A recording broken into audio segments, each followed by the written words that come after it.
fazer um vídeo aqui sobre a aula do Sprint. Geralmente quando você abre o Sprint ele vem com tamanho de 160 por 100. Aí nesse canto aqui você altera o tamanho da tela. Mesmo registrado ele vai só até 500 milímetros. Ele não passa disso. Eu nunca vi um Sprint que passasse dos 500. Vou pegar aqui e vou fazer uma edição de um componente. Vamos começar com a aula assim. Eu não gosto de trabalhar com essa grade. Geralmente eu mudo aqui para 0,1 milímetro, porque aí fica melhor. Você pode ver aqui, o componente está travado.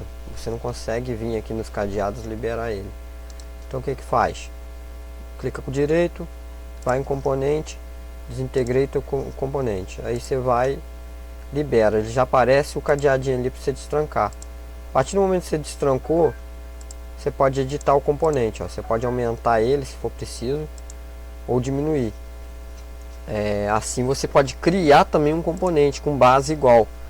Por exemplo, se eu quero criar um outro resistor, eu posso selecionar os dois pads, que já fica como tamanho base, colo ele aqui, e eu posso vir agora aqui, muda a cor para S1 e faço um quadrado.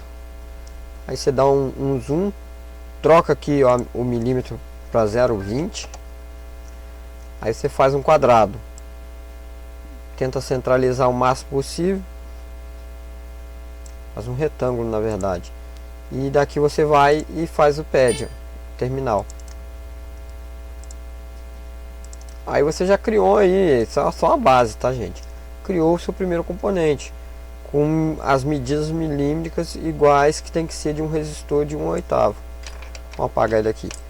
Uma outra aula base a vantagem de você, quando edita o componente assim, você pode criar o pad comum. O que é isso? Vou fazer aqui uma base. Vamos supor que aqui vai ser a nossa placa. Quando eu venho aqui em C2, se eu clico nessa ferramenta aqui embaixo, você transforma a placa como se ela já tivesse GND comum.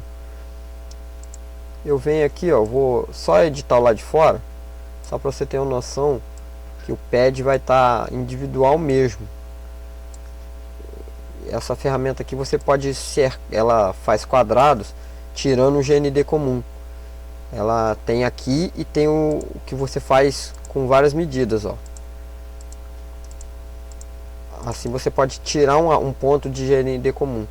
Agora esse pad aqui, você vê que ele está isolado do GND comum, porque aqui está com 0,4. Essa medida você pode aumentar ou zerar ela, transformando ele num pad comum. Aí eu vou colar uns pads aqui para você ver que fica como se fosse comum mesmo.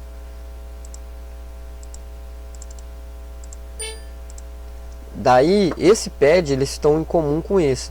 Se você vem aqui na ferramenta de teste, se eu clico aqui, quando os pads piscam assim rosa, sinal que eles estão em comum.